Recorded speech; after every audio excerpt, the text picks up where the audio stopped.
Chapter 5. Shakedown Cruise. On the 1st of September, 1941, the newly commissioned U-505 went through the Kiel Canal to the Baltic to spend the next 4.5 months shaking down.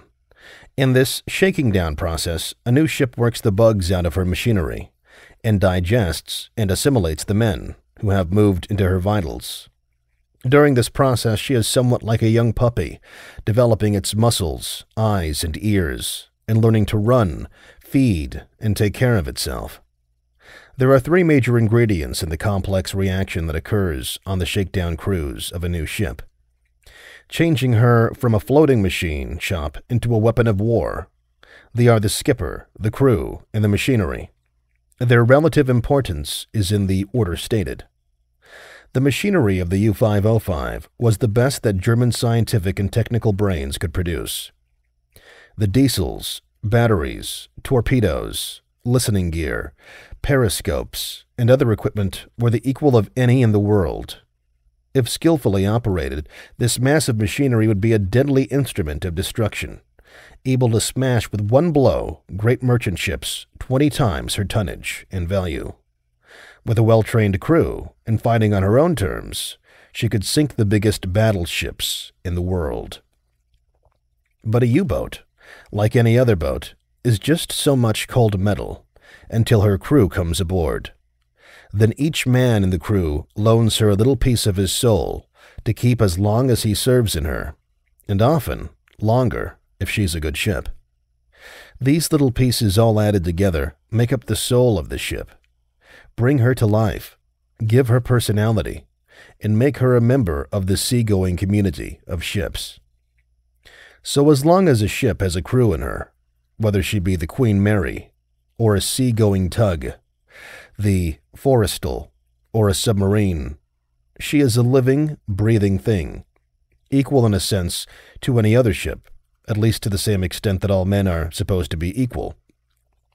Sometimes a little spit kid of a tug is a better ship than a huge ocean liner, just as a carpenter can be a better man than a king. To a seafaring man, the ship he lives in is his home, regardless of her tonnage, or of the size, shape, and purpose of her hull. Some ships exist to transport man or his goods to the far corners of the earth, and to bring back raw materials to the homeland. Others exist to protect these kinds of ships, or to drive them off the seas. But the sort of a home that a ship is depends not on how she justifies her existence, or even on the amount of elbow room a sailor has in his bunk. It depends on the men who live together in her. The U-505's crew was a typical cross-section of German youth. At this stage of the war, they were a carefully skimmed cream of the crop, fired with zeal for the fatherland and hate for England. Like most of the German Navy, they were not Nazi Party members, but were convinced Germany's cause was just simply because it was the cause of their fatherland, and were eager to get their U-boat to sea to join their sister ships, striking back at England. The average age of the crew when she went into commission was 20 years old. They were born soon after World War I, most of them sired by soldiers and sailors who fought for the Kaiser. By 1928, when they started going to school, Hitler had staged his abortive beer hall putsch, had served his term in prison for it, and had written Mein Kampf. He and his Nazi party were on the way up. In 1933, Hitler took over as Chancellor of the Reich, when these war babies were 11 years old. During their most impressionable years, Hitler was practically a god in Germany. Their parents regarded him as a messiah. Is it any wonder these kids believed in him and swallowed his stuff about the master race? Many of them spent their teens in the Hitler Youth movement, but were too young to be full-fledged Nazi Party members. Besides, the Navy discouraged party membership. The career officials who ran the Navy were willing to go along with Hitler and rebuild their service under him, but they avoided joining the party when possible. I fished men from 3 submarine crews out of the Atlantic, and all of them said, "I am a German soldier, but not a Nazi." Some were on the arrogant side, after they dried out a bit, but that is understandable.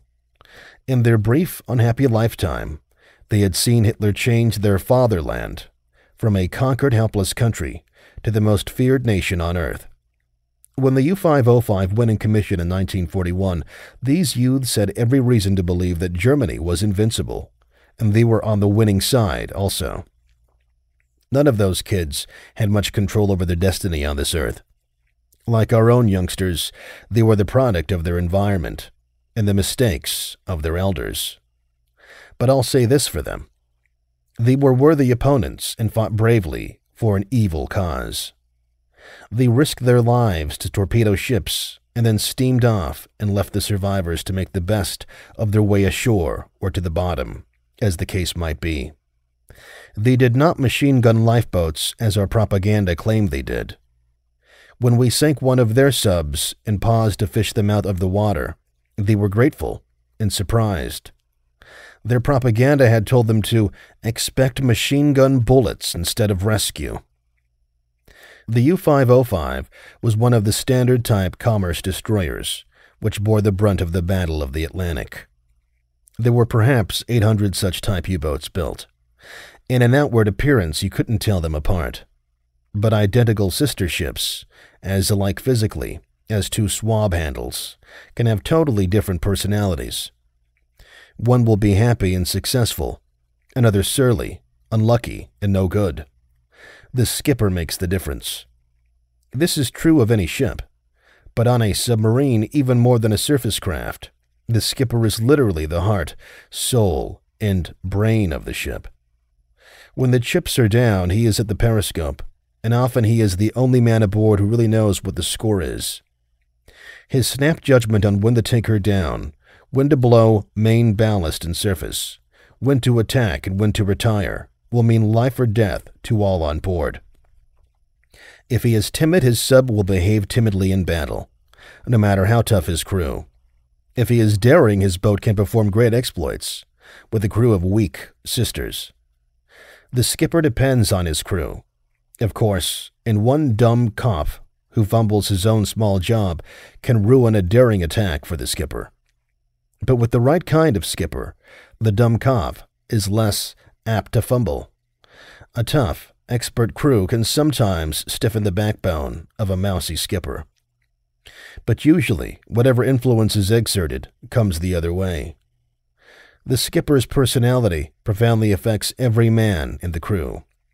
And each man in the crew individually exerts a much smaller effect on the skipper.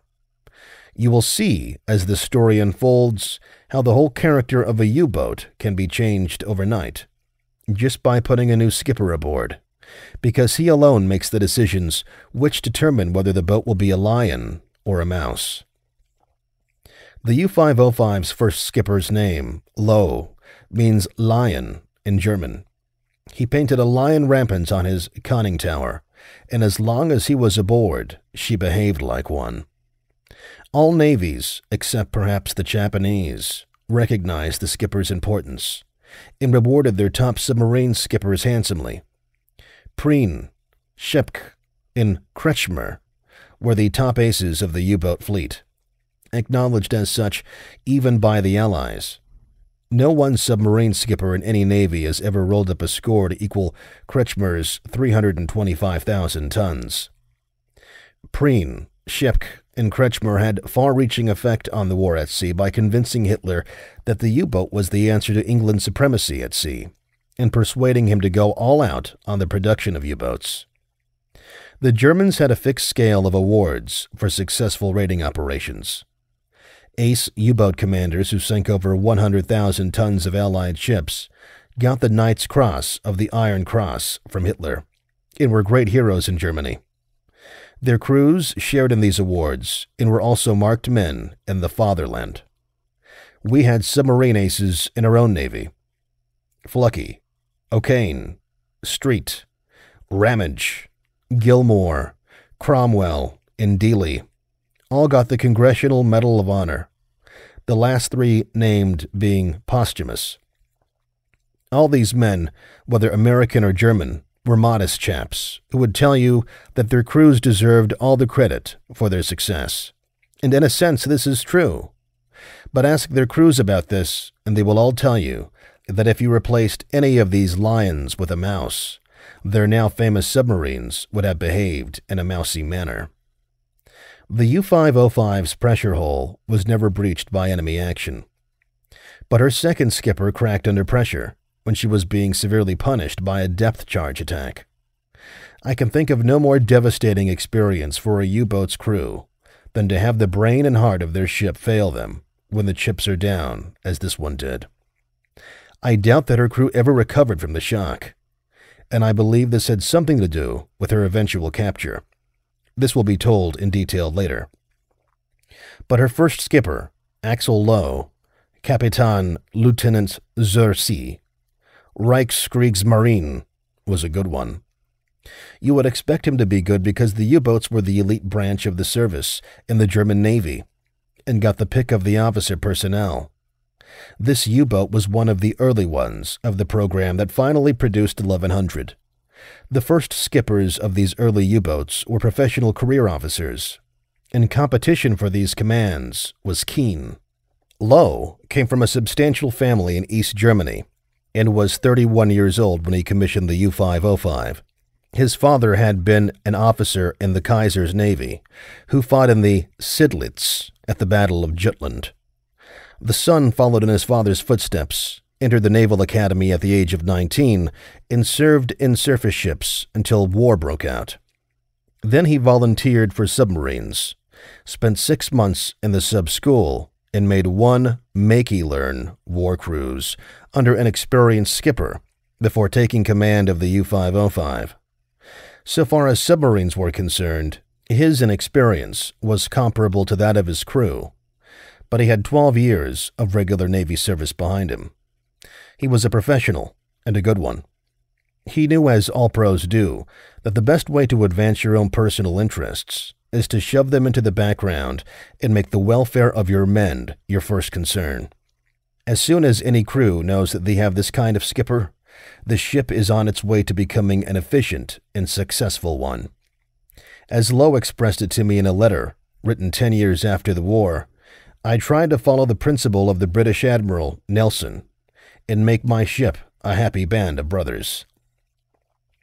Judging from other things in this letter, Lowe is quite a man and a worthwhile citizen.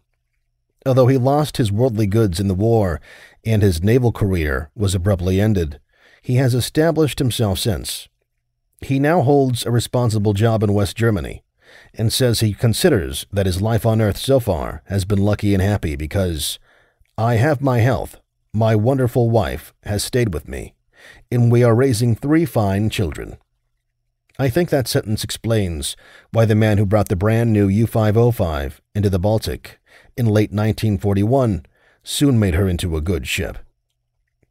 Lowe spent the next 4 months in the Baltic Navy, beyond reach of the RAF and Royal Navy, whipping his boat and crew into shape for the grim work ahead. Only 3 of the 6 enlisted men in the U-505's crew had ever served in a submarine before. I thought the U.S. Navy did a marvelous job of making sailors out of farm boys in World War II. And toward the end, 80% of our sailors were lads who had never been at sea before the war started. Training submariners is much more difficult than training surface sailors. But when a submarine fleet expands in wartime from 57 boats to over 600, keeping as many boats on the hunting grounds as possible, and losing trained crews regularly due to enemy action, the level of previous experience in the new boats is bound to be spread mighty thin. With only 3 old submarine hands on board, Lowe had to start with the ABCs of the business. The crew were very willing and specially selected, but they had to be taught everything. Lowe practically had to begin by explaining which end was the bow. Under such conditions, the shakedown period is very important indeed. On a submarine, more than on any other type of ship, each of the men who will live together for a year or so has a very high stake in the welfare and efficiency of this boat. His own life, every man in a submarine knows that whatever future he has in his life is bound to the fate of that submarine. If the boat dies, the odds are 3 to 1 he dies with her. He therefore not only does his own job to the very best of his ability, he checks to see that every other man does likewise. There is no such thing as an unimportant job, and everybody knows that a single mistake by any one of them can be the end of the whole lot of them. Everybody resents any carelessness or inefficiency because the guilty party gambles with all their lives when he does anything that risks his own. A crew can be reconciled to a daring skipper who takes long chances and wins great glory for them to share, but they can't tolerate a stupid shipmate who doesn't pull his weight in the boat. After a submarine crew have made a couple of war cruises together, there is a bond between them that lasts for life.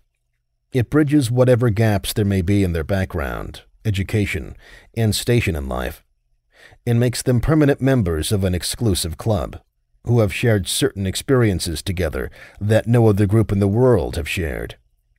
They may not all like each other, but for a certain period they pulled their lives together in a dangerous business and brought each other through it safely.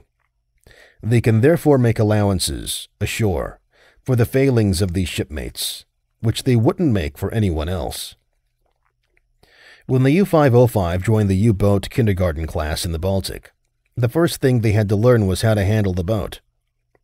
It's easy enough in a book of this kind to explain how a submarine submerges by opening the flooding valves and vents to fill up the ballast tanks, pull herself under with her diving planes, and then adjusts trim and buoyancy by taking just enough water into the internal tanks of her pressure hull.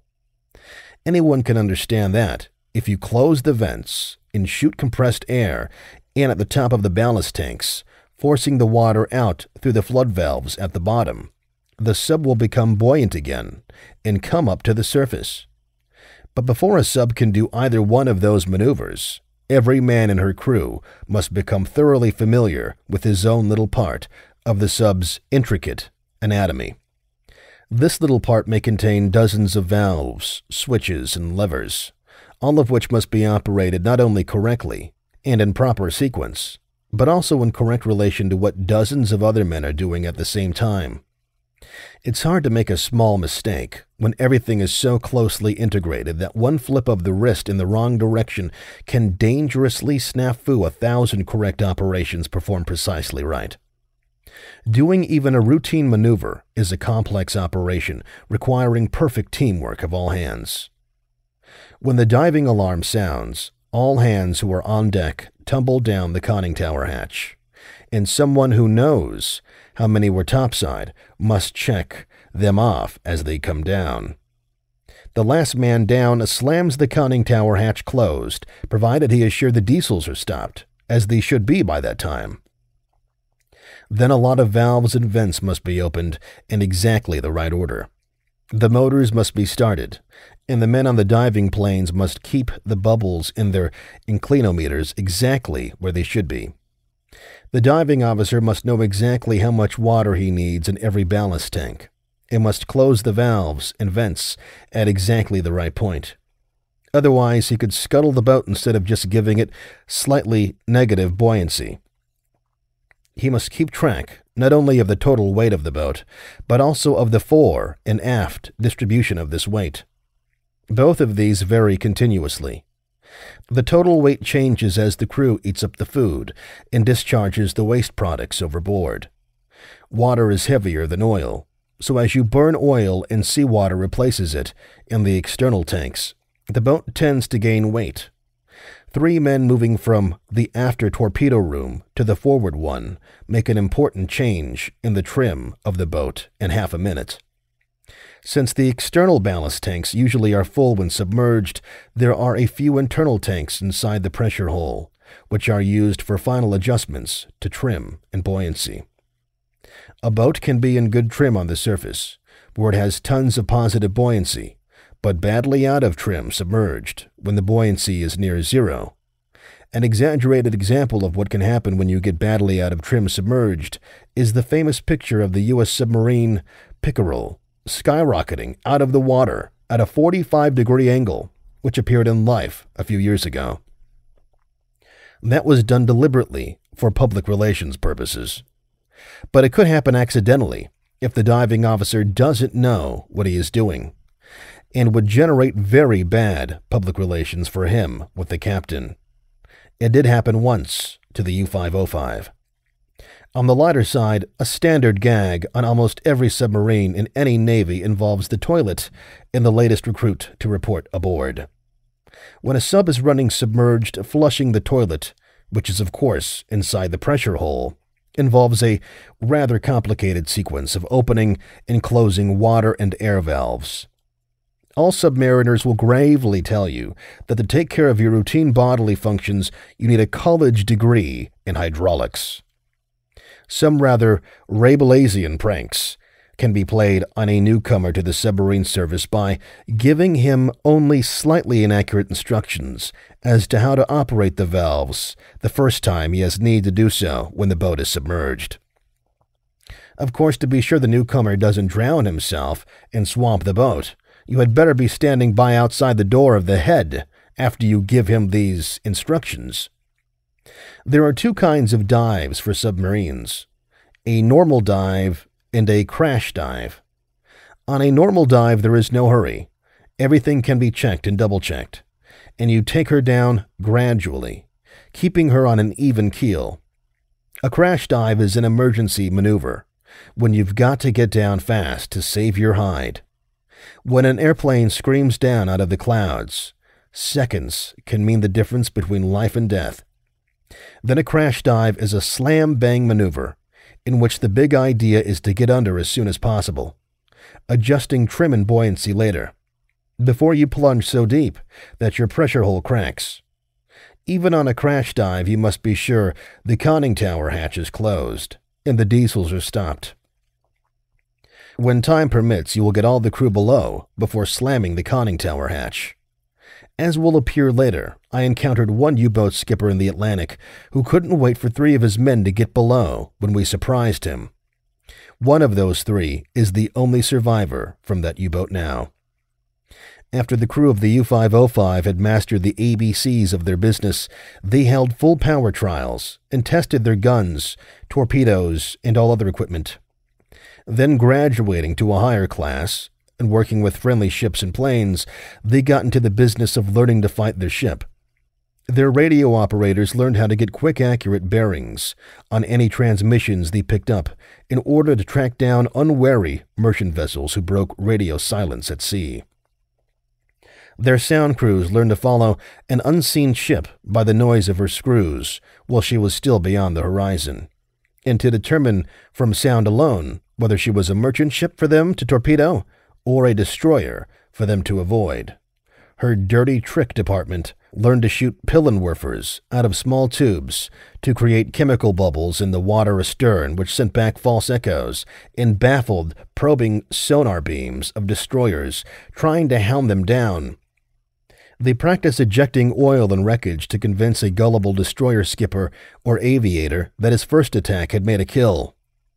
Lowe perfected his technique for making a submerged approach and attack on a zigzagging target.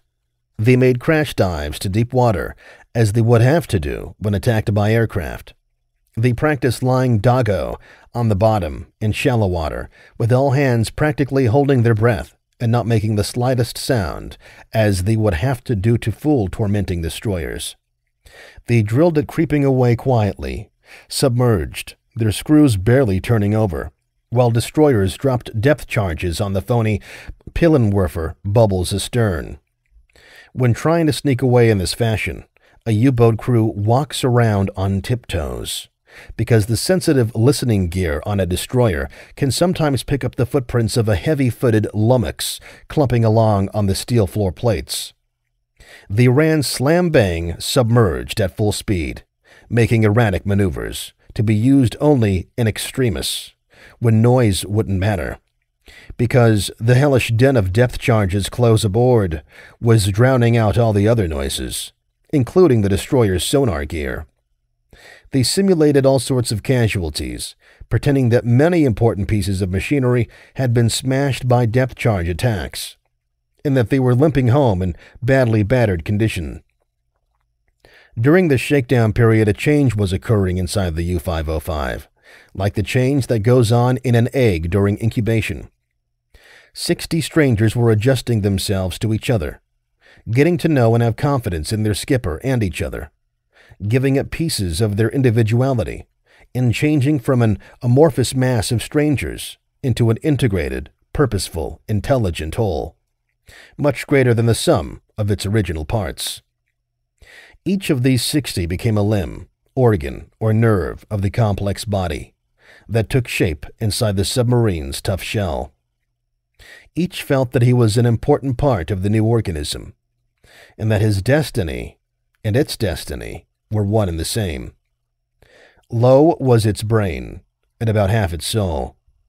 As we shall see, so long as he was on board, it was a lion that hatched in the shell of this U-boat. Finally, the U-505 had to pass a rigid operational test and prove to the admiral in charge of training that they had learned their lessons and were ready to graduate. Late in November, they had their final operational readiness inspection. The admiral's team of seasoned U-boat experts gave the new ship a merciless grilling, running her through every maneuver a U-boat can ever be called upon to perform. They sprung unexpected casualties to the engines, torpedoes, and attack director on the green crew and skipper. They pulled critical switches at the wrong time, secretly opened valves that should be closed, and tried every way they knew to snafu operations. Inspecting officers pretended to get angry at boot seamen and ranted at them to see how they would behave under pressure. Lowe had done his job well. On 24 November, U-505 passed her exams and went back to the yard at Hamburg for her post-trial overhaul and loading of live torpedoes. On 19 January 1942, they were pronounced ready for the final test of the battle, and the U-505 shoved off from Kiel to join the 2nd U-boat flotilla base at Lorient. This first operational voyage took them through the Kattegat and Skagerrak into the North Sea. In World War I, when both sides of the English Channel were in Allied hands, a minefield clear across the channel near Dover blocked the passage to the Kaiser's U-boats. In World War II, with the Germans holding the French side of the channel, it was impossible for the British to lay such a minefield. But swarms of RAF aircraft and Royal Navy mortar torpedo boats made it too dangerous for Nazi subs to use the channel regularly.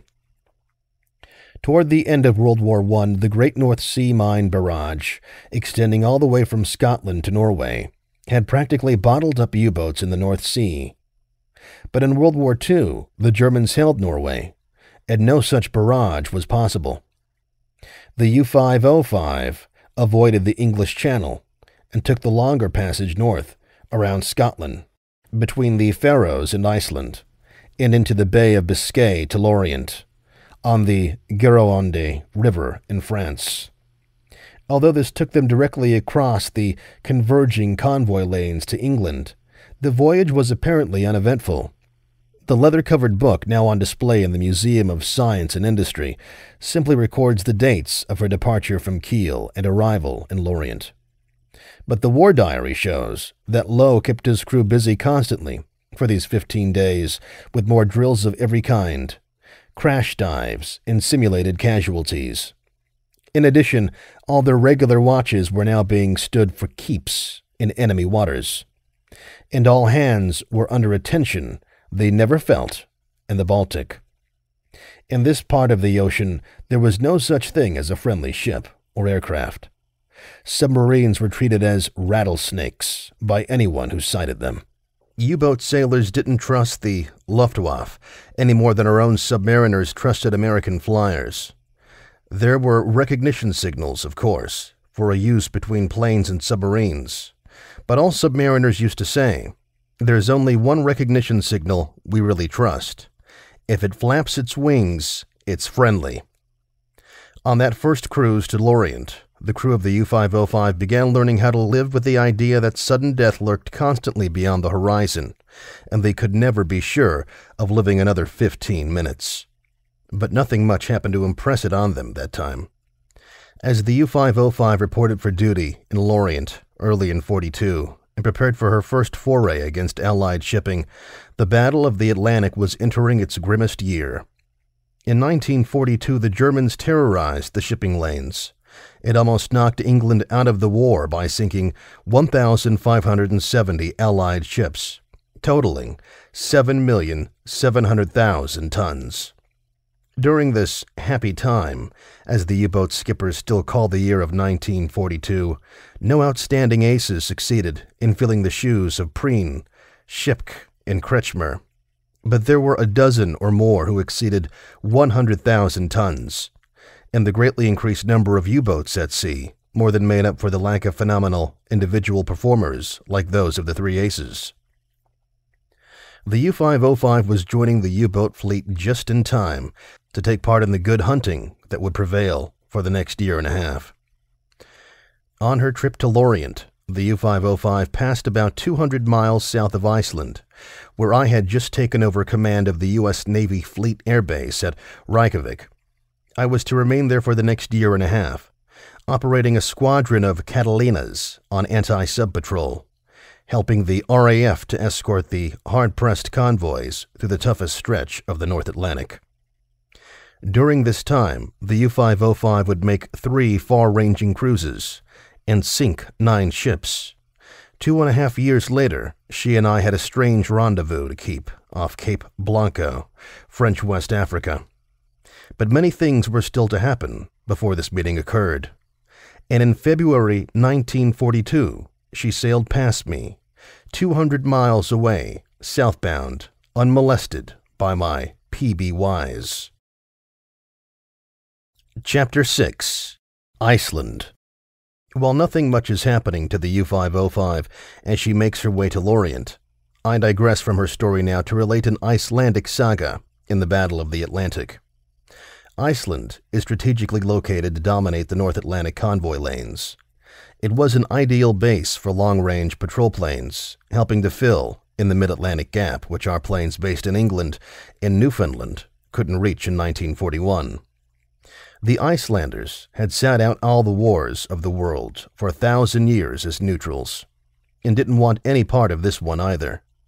But in a global war, the big nations don't pay much attention to international law or the protests of weak neutrals. We muscled in on the Icelanders as gentle as possible in July 1941. During the undeclared war, brought our friends the British in with us and stayed there the rest of the war. If you're interested, any international lawyer can spout legal gobbledygook for hours justifying this invasion. I arrived in Iceland on 31 December 1941 for duty in command of the U.S. Navy Fleet Air Base at Reykjavik. I was a commander then. The undeclared war which we had waged for 5 months around Iceland was over. Still numb from the shock of Pearl Harbor, we now plunged up to our necks into the Battle of the Atlantic, to sink or swim with the British. The Battle of the Atlantic was just entering the black year of 1942, in which things went steadily from bad to worse throughout the year. My main job in Iceland was to tie in the operations of our PBY airplanes up there with the efforts of the RAF and the Royal Navy to escort convoys through the gap where the U-boat wolf packs prowled. For the next year and a half, the Battle of the Atlantic raged relentlessly.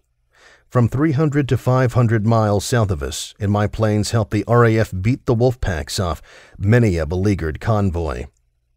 We lived primitively in Nissen huts on the edge of Reykjavik's airdome, and a big part of my job was doping out ways and means to keep the boys from going nuts during the long Arctic nights in a cold, strange land. The command setup under which I had to work was one of the typical snafus of the early war days. Almost every Allied officer in Iceland, senior to me, had some sort of authority to issue orders to me. For a while, whenever one of them happened to think of it, he did. I had 5 official bosses who could tell me what to do. 2 U.S. admirals, 1 British admiral, 1 U.S. general, and an RAF air commodore. It says in the Gospel, no man can serve 2 masters. and I agree that serving 2 is a very difficult job indeed. But I soon found that serving 5 is easy. All you have to do is to exercise a little judicious stupidity and get your bosses debating among themselves about their respective prerogatives, about who does what to whom. The situation becomes confused, and to avoid any high-level rhubarb about it, they finally let you write your own ticket. You wind up becoming a small-scale commander-in-chief, hobnobbing with all 5 bosses on an equal basis, and running your own show to suit yourself. As soon as I acquired this status, I found the RAF Air Commodore was the boss I had to work with to pull our weight in the U-boat battle. For all practical purposes, I joined the RAF, and the Air Commodore's planes and mine worked together over the convoy routes as if we were one outfit. This didn't happen quite as quickly as you can tell it in one short paragraph. The Air Commodore was inclined to be a bit skeptical of me at first. He took one look at my face, which my friends tell me resembles a relief map of Ireland, and decided that anyone whose ancestry was so obviously Gaelic would probably make things as difficult as possible for His Majesty's representatives. This coolness eventually melted, and we became fast friends, seeing eye to eye on every operational question that came up during our 1.5 years of close association.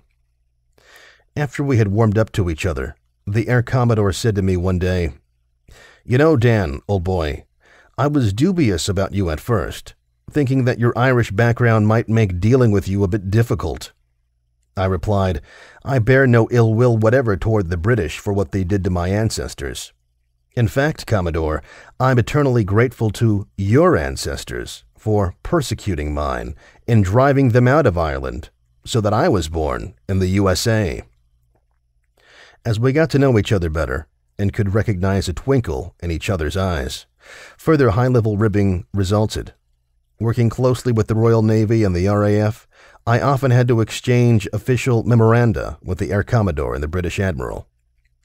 Whenever you address a note to a high-ranking British officer, you must stick a whole flock of initials behind his name on the envelope: DFC, DSO, KCB, etc., indicating the orders and the decorations which he holds. The only thing I could put behind my name when I signed these memos was Junior, and this made no impression whatever on our gallant fighting allies. After a while, when I got to know them well enough, I began putting DDLM after my signature on notes to the Admiral and the Air Commodore, figuring that sooner or later one of them would ask me about it. Sure enough, one morning the Air Commodore did. I met him in RAF headquarters, and after the customary exchange of courtesies, he remarked, "I say, Dan, old man, what does DDLM mean that you put after your name?" "Oh," I said vaguely, "that's the American equivalent of your KCB. Knight Commander of the Bath is one of the biggest and best things to which a British military officer can aspire." The Air Commodore was properly impressed.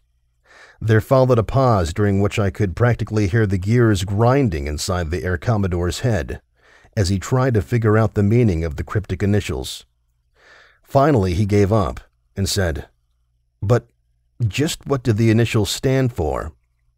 I said, "They stand for Dan, the lavatory man." This kind of high-level monkey business was not just for fun. Word of it flashed through the camp rapidly and helped to keep the boys on an even keel during the long Arctic nights. Another incident helped us to break the ice and make friends with the British. One day, when a blustery wind was blowing, the first shipment of recreational gear for our camp arrived from the United States.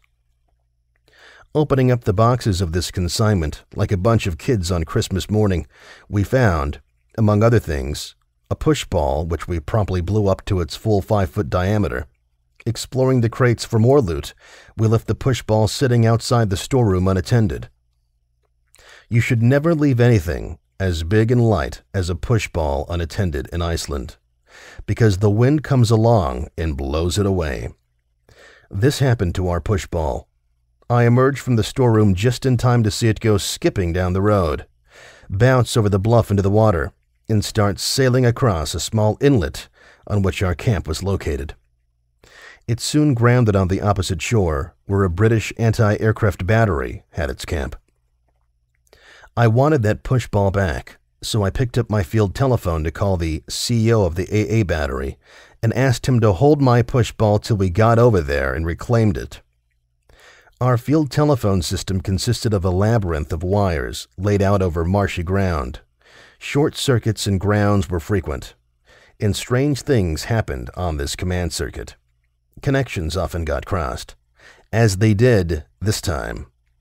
Just as I picked up my phone, I heard my friend across the way calling Royal Navy headquarters and reporting, "The biggest bloody mine you've ever seen in your life has just washed ashore at our camp, and will you please send a mine disposal squad over to deal with it?" I hung up without saying a word. After a few minutes, I called the Royal Navy headquarters and reported that I, too, had seen this huge mine wash ashore, that I had a qualified bomb disposal party at my place, and that if the RN wished me to do so, I would be happy to deal with the situation. There was nothing in the world that the Royal Navy wanted more at that time than to have someone else take this nasty job off their hands. The watch officer promptly replied that this would be quite satisfactory. I burst into our officers' club, rounded up about a dozen helpers, explained the pitch to them, and we organized a bomb disposal squad on the spot. We had all read enough about bomb disposal to know what sort of equipment we needed, and how to go through the proper motions. We scrambled around the camp, grabbing a half-dozen rifles, and commandering a stethoscope, a voltmeter, a field telephone set, and a couple of toolboxes. Dumping this equipment into jeeps, we roared over to the British camp, where we found a crowd of our gallant allies standing back at a respectful distance, casting nervous glances at the mine. The arrival of the American experts obviously relieved the tension. We immediately stationed our sentries and shoved the crowd back to a safer distance. Leading out our field telephones, we placed one at the mine and another about 100 yards back, so our mine disposal boys could phone back every move they made to be recorded in a notebook, in case they made the wrong move and blew themselves up. Then, after a few minutes of hocus-pocus with the stethoscope and voltmeter, much telephoning back and forth and scribbling in the notebook, we finally gave the signal that the big moment was at hand. While the crowd watched in awed silence, we unscrewed the valve, limped the air out, and then got the hell out of the camp at 4 bells and a jingle. I was already getting into situations with the British. One icy day in January, I accompanied Admiral Dalrymple Hamilton to a conference with Commander-in-Chief Home Fleet on board his flagship anchored near Reykjavik in Havlador. When we departed from the great battleship, the guard, band, and 6 side boys were drawn up on the quarterdeck to shove us off with appropriate ceremony in accordance with time-honored naval custom. In deference to the foul weather, 2 sailors were also stationed at the foot of the gangway to help the visiting brass into the boats. As our boats were shoving off, one of the sailors slipped on the icy gangway and plunked into the near-freezing water. His buddy promptly hauled him back on the gangway platform, and then, though both were drenched in icy brine, they snapped to attention and stood at salute till the boatswain's mate finished piping the barge away. I complimented Admiral Dalrymple Hamilton on this good show, traditions of Nelson, and all that sort of thing. "Nothing at all, old boy," the Admiral replied modestly. "I'm sure any of your sailors would have done the same thing." "I suppose so," I said. But then all my Irish ancestors rose up in their graves and compelled me to add, except, of course, that none of my sailors would have fallen overboard in the first place. Don't think from all this monkey business that life was just fun and games in Iceland. In January 42, the Battle of the Atlantic was mounting to a smashing climax, and we were smack in the middle of it, and brand new at the business. This was the heyday of the wolf packs, and the outcome of World War II hung in the balance a few hundred miles to the south of us. Our planes flew 14-hour patrols every day, taking the weather as it came. and it came in stinking doses of fog, wind, and freezing rain. Our pilots, flying lumbering PBYs, often spent hours going and coming from a convoy. But during their 4-hour patrol around the convoy, they kept the wolf packs down, forcing them to use up their precious batteries and to lose distance on the convoys. The logistics of an operation of this kind are worth looking at, since military men are so frequently accused of paddling their requirements outrageously. To keep one PBY over a convoy 500 miles away, 24 hours a day, you have a perfect right to demand a 26-plane squadron. This probably sounds like a typical Pentagon overestimate, but I can really justify that one. Your planes spend 10 hours on each sortie, going and coming to put in 4 hours on the convoy, so it takes 6 planes to do the 24 hours of flying time over the convoy. You've always got to have at least one spare plane sitting on the line, with its crew briefed and ready all day long, so that makes 7. The 6 planes that flew 14-hour hops yesterday are in check today, being readied for tomorrow's operation, so that makes 13. In the flying business, you hope that there will never be an accident, but you know there will, so you add a certain percent of attrition. Let's say you are really conservative and only demand 1 extra plane for this factor. That makes 14. After a plane has flown, let's say 1,000 hours, it has to be laid up for a major overhaul, which takes a month as opposed to a routine check of 1 day. This means you will always have about 24 planes in the shop. So now we're up to 16. Just as Dunitz always had 50% of his U-boats in training, you have to back up your operational force with plane crews in training.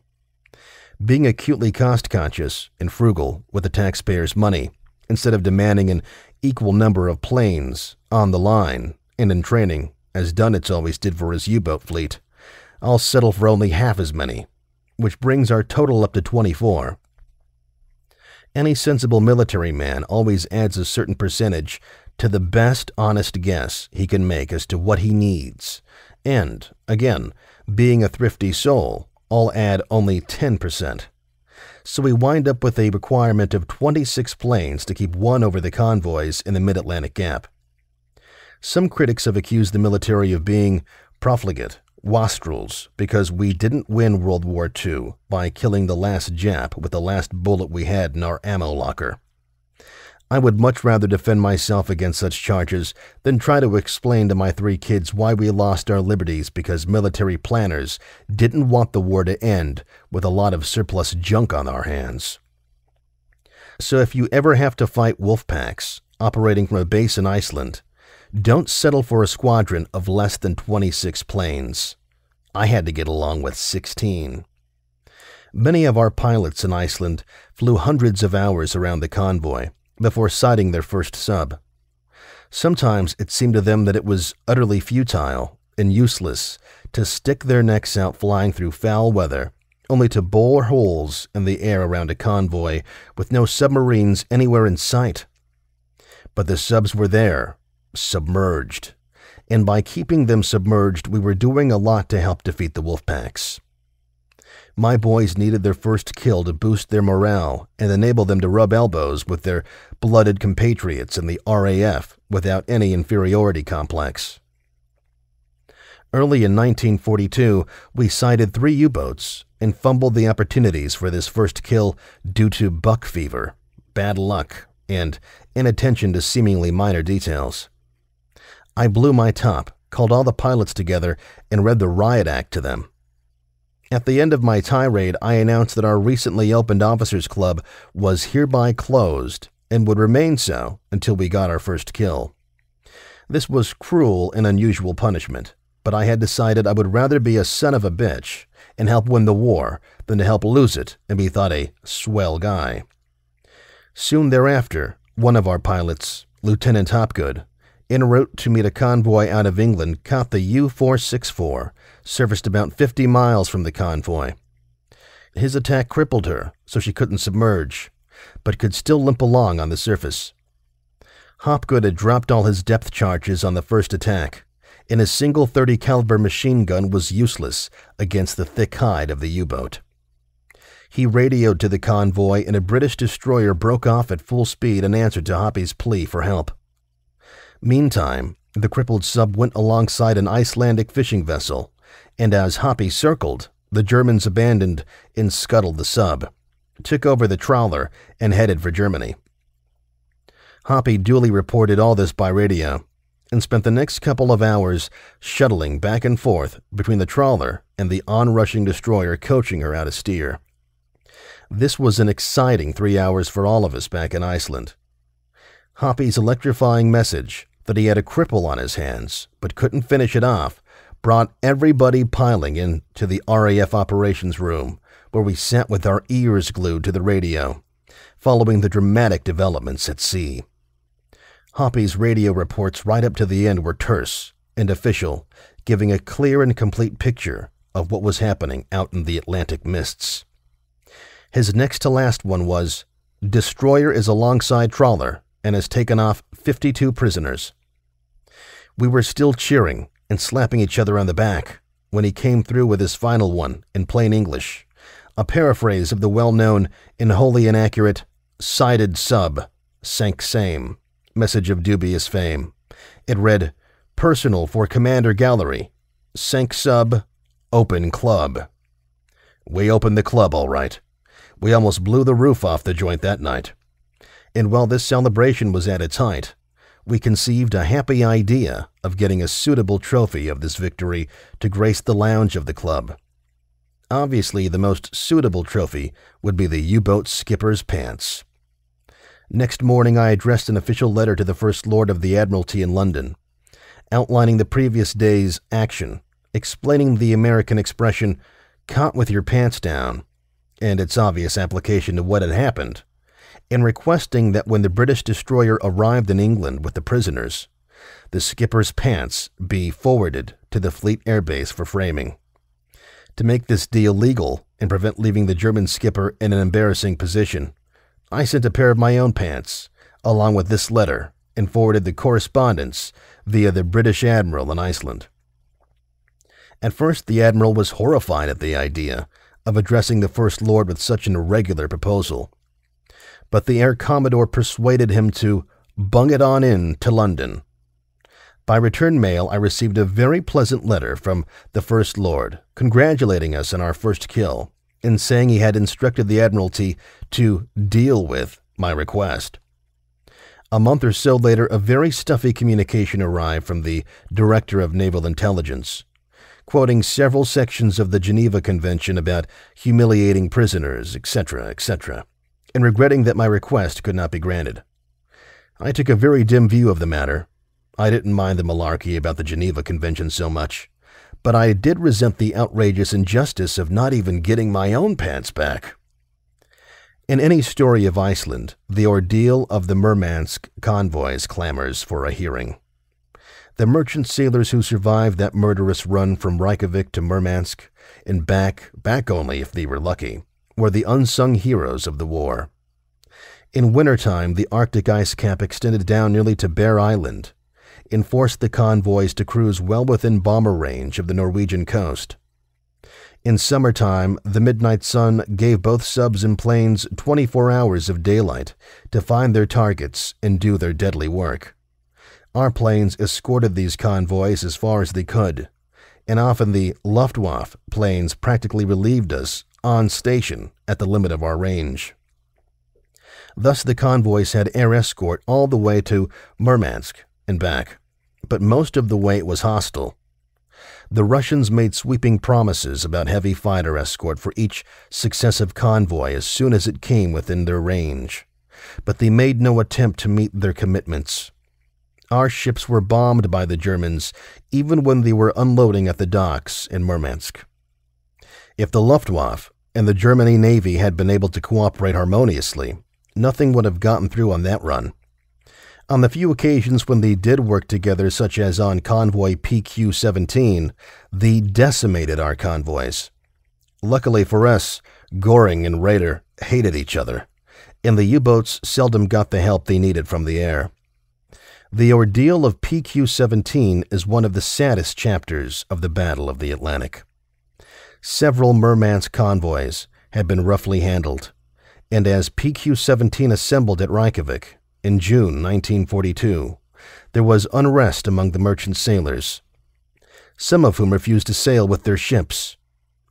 To quiet the unrest, word was passed that we were going all out on PQ-17.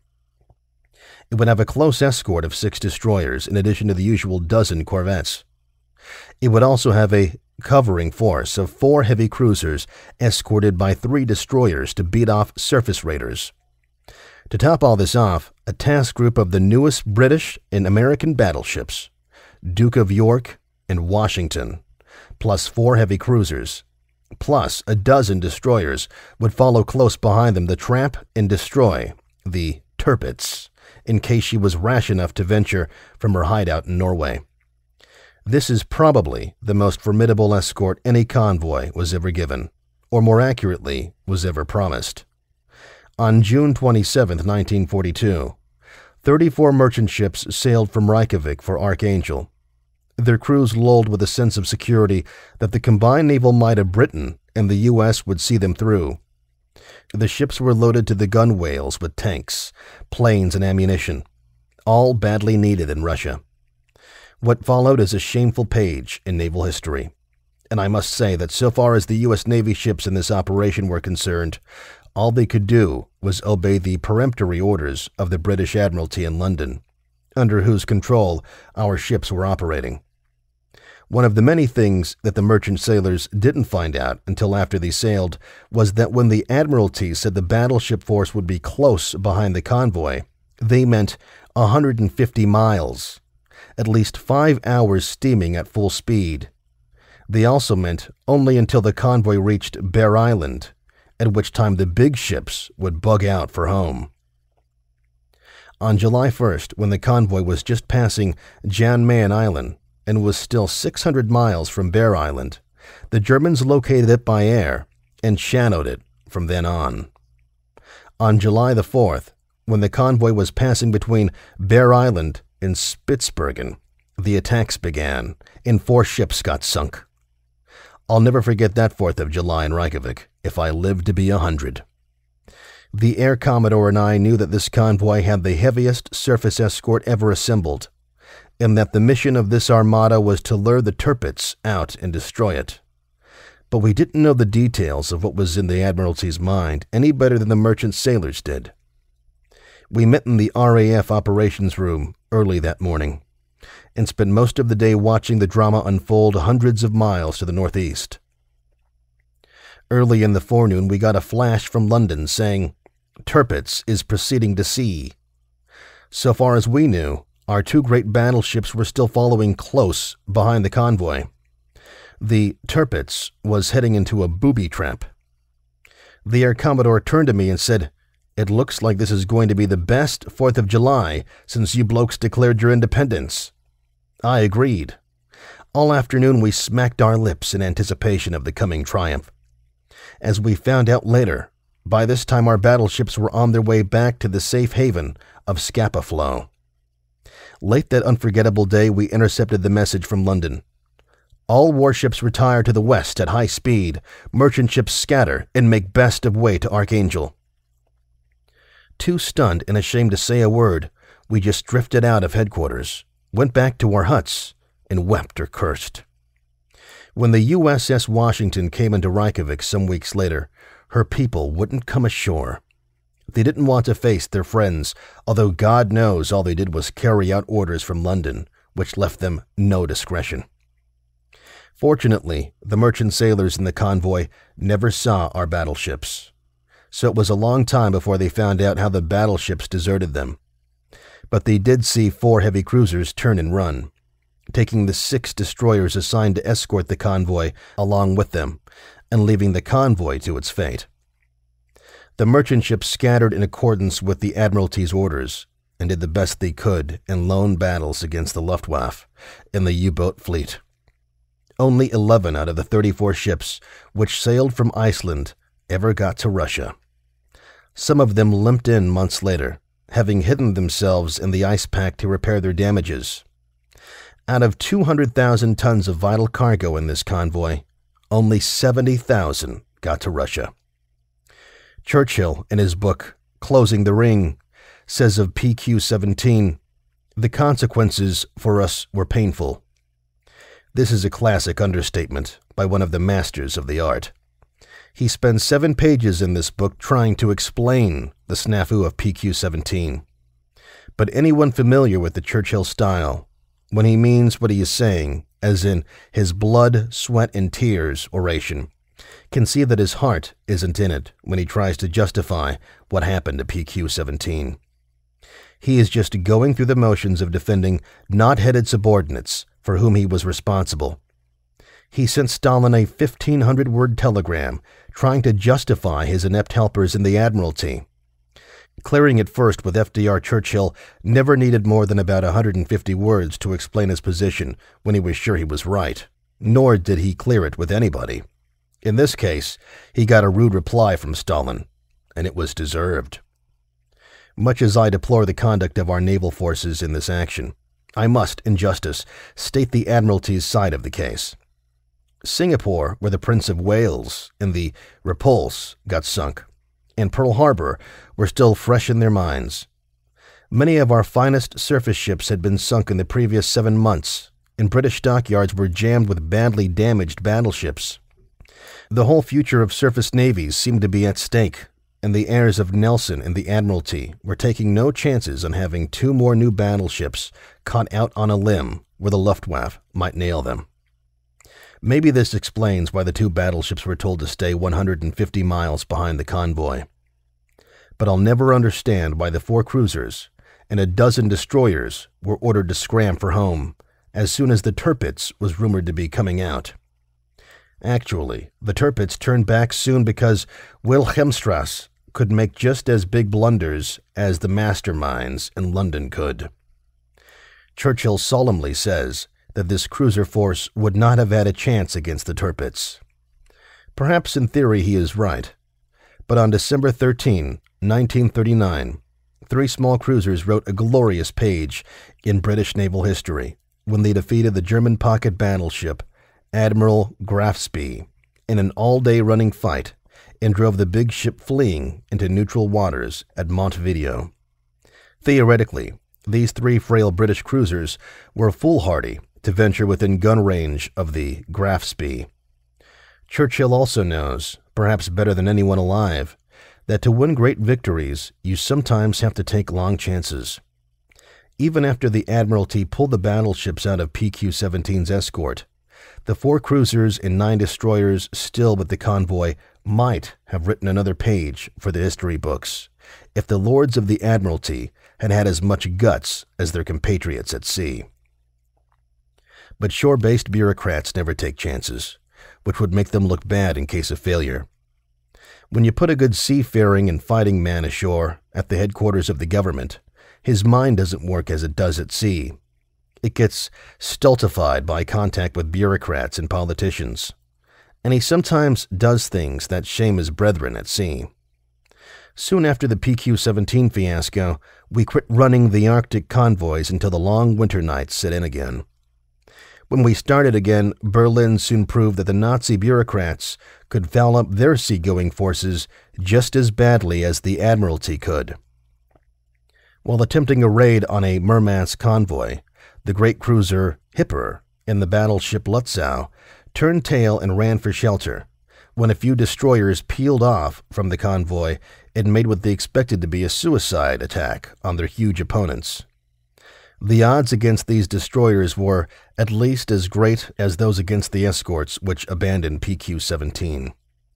But despite the odds, these bantamweights went in slugging and routed the heavyweights. The German ships ran because of ironclad orders from Hitler issued after the loss of the Bismarck, that German surface ships were not to fight a battle in which they had to take any risks. There is no such thing as a battle in which you don't take risks, unless you call shelling and sinking a hospital ship a battle. But Raeder, who was a competent seafaring man aboard ship, held still for this absurd order from the Führer and passed it on to his people at sea.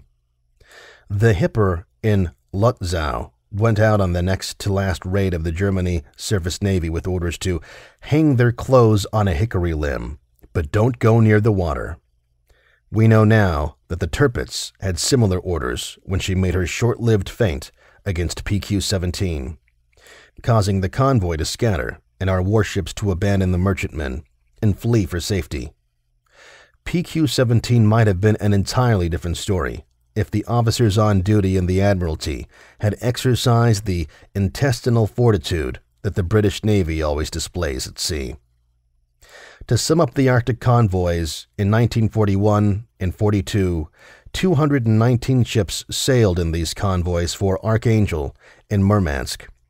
155 got through and delivered 24,000 vehicles, 3,200 tanks, and 2,600 airplanes, and 700,000 tons of ammunition and oil. Despite Stalin's angry reply to Churchill's telegram about PQ-17, we supplied Russia with the staff that kept her in the war and did so at great cost to ourselves. But if the German Navy and Luftwaffe had fought together against us as Goering and Raeder fought against each other, they could have stopped the Arctic convoys cold and might have knocked Russia out of the war. One incident that occurred in Iceland before we got up there has a place in history of the U-505. It is the strange business of the U-570. This submarine, although of a later number than the U-505, was at sea on her first cruise when the U-505 was being commissioned in August 1941. One morning, 300 miles south of Iceland, she surfaced simply to air out the boat for a few minutes.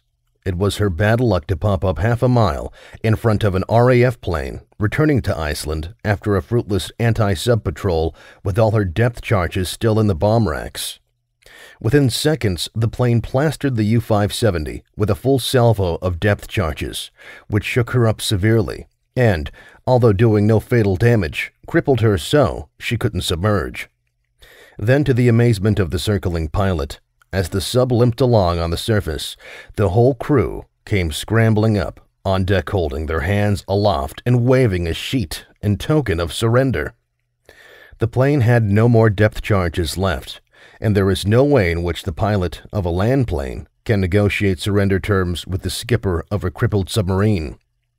The pilot sprayed machine gun bullets in the water to let the U-boat crew know that he was in charge here and could take disciplinary action if necessary, and then sent them a blinker message to steer for Iceland.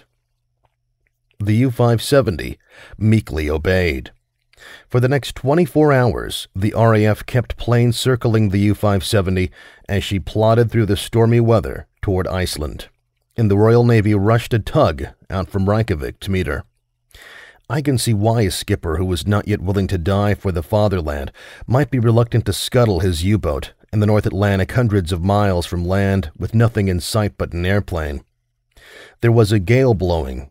Even in August, the water is cold, and the circling airplane could do little for 50 men in the water. But when the British tug appeared, a new situation was presented. The British were well aware of this and had prepared for it. As the tug neared the submarine, the Royal Navy skipper hailed the Germans and expressed grave doubts that he could rescue any of them in the prevailing heavy seas if the U-boat happened to sink. He urged them to keep her afloat at all costs. I'm sure he stayed within the limits of the Geneva Convention, but he must have been a very persuasive man, because the German crew accepted a tow line from him and continued their voyage toward Iceland. Just off the south coast of Iceland, the tow line broke in the heavy weather, and the U-570, with her crew still on board, was washed ashore on a sandy beach. By this time, her crew had thrown her codes and secret papers overboard, and had smashed most of her secret equipment. When the storm abated, the British salvaged the U-570, towed her to England, and eventually repaired her, and commissioned her in the Royal Navy as HMS Graf. See Churchill's Grand Alliance, page 519, for an account of this episode. I have related this story in detail because some British naval officers will dispute the claim that the U-505 is the only German submarine ever boarded and captured at sea. There is no doubt whatever about what happened to the U-505. She didn't surrender. We took her by force. I don't know how to classify what happened to the U-570, but it was a different sort of thing entirely. This strange tale does have a bearing, even though remotely, on the story of the U-505. The Arctic nights are long, the social whirl in Iceland was slow, and we often gathered around the fireplace in the officers' club after dinner to swap lies about our flying experiences and to discuss global strategy. The strange story of the U-570 was hashed over many a time. One night, after Hopgood's exploit with the U-464 in the Icelandic trawler, and while a marvelous Aurora Borealis display outside made all things seem possible, a fantastic plan was hatched. Somebody tossed the question out on the hearth.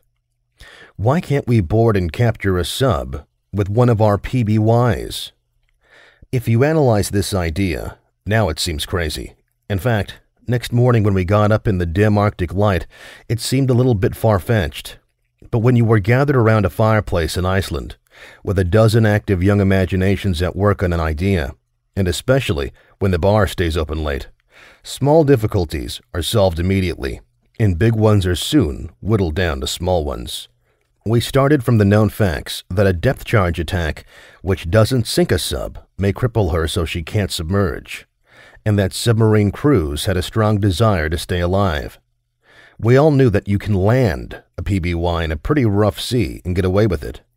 Much rougher water than you can take off from afterwards. We visualized another situation like Hopgood's, with the cripple limping along on the surface. We decided we would circle close aboard for a few minutes, peppering the hull with machine gun bullets to convince the crew they had better stay below. Meantime, we would crack off a previously agreed code word to the base which meant, "We are about to board and capture this guy." Send a destroyer out to accept the prize from us. Borealis was to be the magic word. Then our PBY would land in the water, just short of the U-boat's stern, taxi rapidly up, and hook her wing over the sub's deck just abaft the conning tower. All this time, the bow gunner would be beating a tattoo on the conning tower with his machine gun. The plane would, of course, be equipped with boat hooks, Tommy guns, and about a fathom of steel chain. While the pilot gunned his outboard engine to hold the plane alongside the moving sub, the rest of the plane crew would pile out of the side gun blister onto the deck of the sub, and after lashing the PBY securely to the U-boat, rush up to the conning tower. The man with the chain secures one end on deck and heaves the other down the conning tower hatch, making it impossible to close the hatch and submerge in case the Nazis are able to effect repairs. His pals pump a few slugs down the hatch from their Tommy guns to convince the boys below that it isn't safe to try and come up on deck.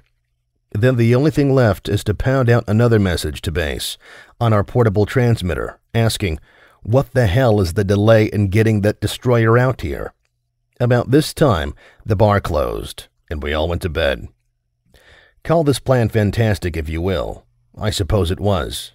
But it is the germ from which an equally fantastic plan sprouted 2 years later. A plan that put the U-505 on the end of a tow line astern of a jeep carrier, and eventually alongside the Museum of Science and Industry in Chicago.